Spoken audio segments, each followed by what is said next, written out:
tired.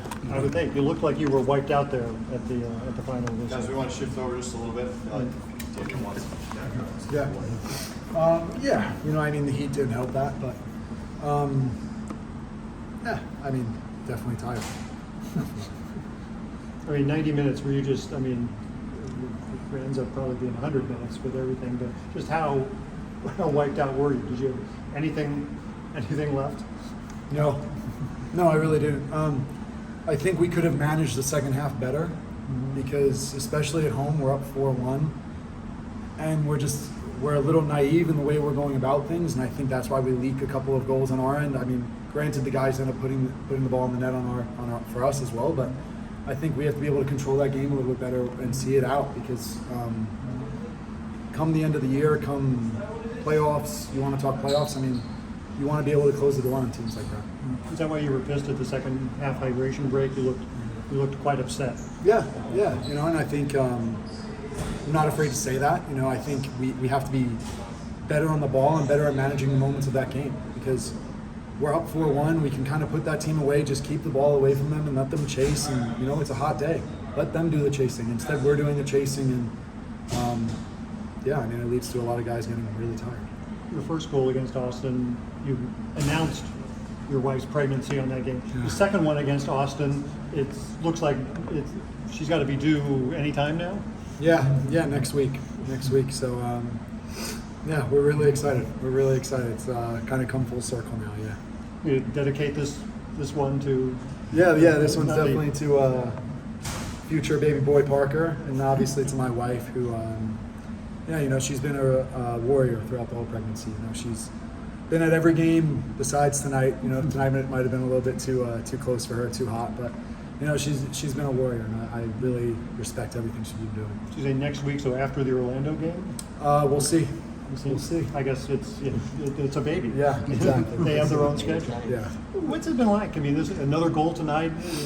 Leuven's free kick right where it was supposed to be. Yeah. I mean, right now, Edu's my favorite set piece taker.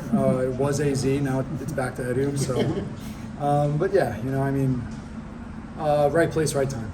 And I keep saying it. The service from these guys has been fantastic, and for us, it's about getting open and then doing the rest of the work. So, when their service is good, it obviously helps us. What did that mean in this game to get that first goal after how like the first 20 some odd minutes? Yeah, the game was. It was a little bit open still at that point, you know, and I think to get the first goal, obviously at home, is huge for us. You know, we have a very good record when we are obviously able to score first, so that was big time. Tim, what does it say about you guys right now that you win, but you also look at the things you need to be doing better, and you're not completely satisfied by just putting the 3 points on the board? Yeah, you know, I like to say happy but never satisfied. You know, I think there's plenty of things to be happy about tonight. A lot of guys getting on the score sheet, some good finishes, but can we continue to fine tune? You know, because it's not just winning games now. It's looking at the bigger picture and how we can continually get better. Real quick, when you talk about Niko, what can you share about his energy tonight? Yeah, fantastic. You know, I was really happy for him to get on the score sheet with the second goal, and then obviously the third goal as well. But yeah, you know, I mean, those are the kind of things we've been asking our attackers to do: is movement off the ball, running off the ball, getting behind these guys.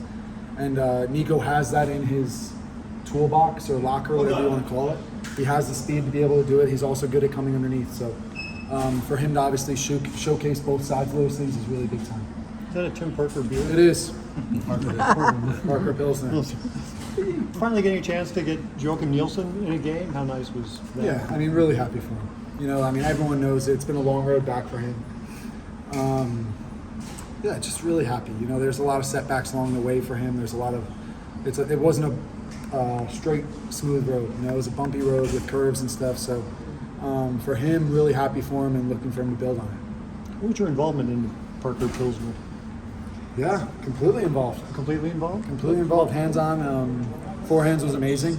You know, working with them was amazing. So, yeah, I'm really excited for the release of it and for everyone to try it. I mean, so you Yeah. Uh-huh. So I mean, you worked on the formulation? Yeah, we worked on the brewing process, the label creation, had complete open lines of communication all the way up until launch parties, what we're going to do with it come next week when it fully drops. Just presumably the first beer you've ever. This is the first beer I've ever worked on. Yeah, and I'm really excited. The people at Four Hands are amazing, so thank them for the opportunity, obviously, and yeah, I'm just really excited to work with them. Brent said that they kind of were dedicating this game to you, I guess, with the impending. Yeah, with the impending kid, our child, baby, whatever you want to, whatever term you want to use. But yeah, I mean, life goes full circle sometimes. And we talk about reasons why you play, your why, and for me, obviously, this year has been a bunch of reasons, but my wife being pregnant has been a big one for me. You guys are getting healthier. You've added new pieces. The benefit of that is this team could be reaching full strength for the first time, really. I guess if there's a downside, and maybe it's not, is that there's going to be harder to get time. And how do you manage that as a team leader of guys, putting it all out there, maybe taking different roles or having to compete in different ways as this team starts to really have so many options? Yeah, competition is good.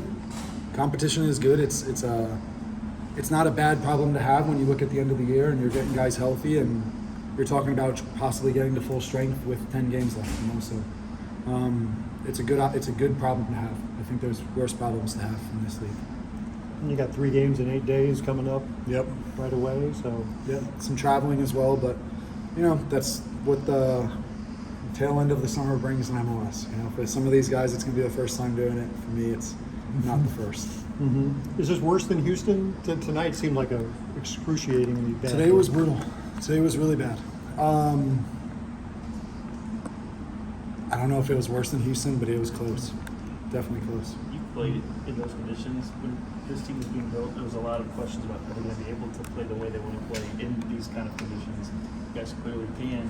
So what you guys did tonight. Yeah. What does that take to be able to? Yeah, it takes a lot of discipline.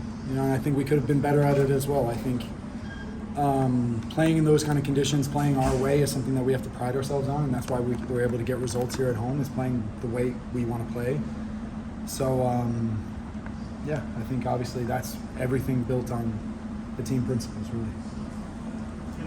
It's a quick one. Your coach said that they should dedicate today's win to you because of your resilience, your leadership, and all that. How does that make you feel when you hear such words from your manager? Yeah, really good. Obviously, I don't want to take all the credit or the dedication. I think it goes to all the guys in the locker room, but it's something to build on.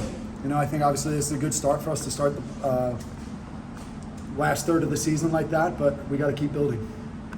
Depth in sport has always been a benchmark of every successful team. And looking at the players that came from the bench to grab their own goals, some were grabbing a brace and other ones.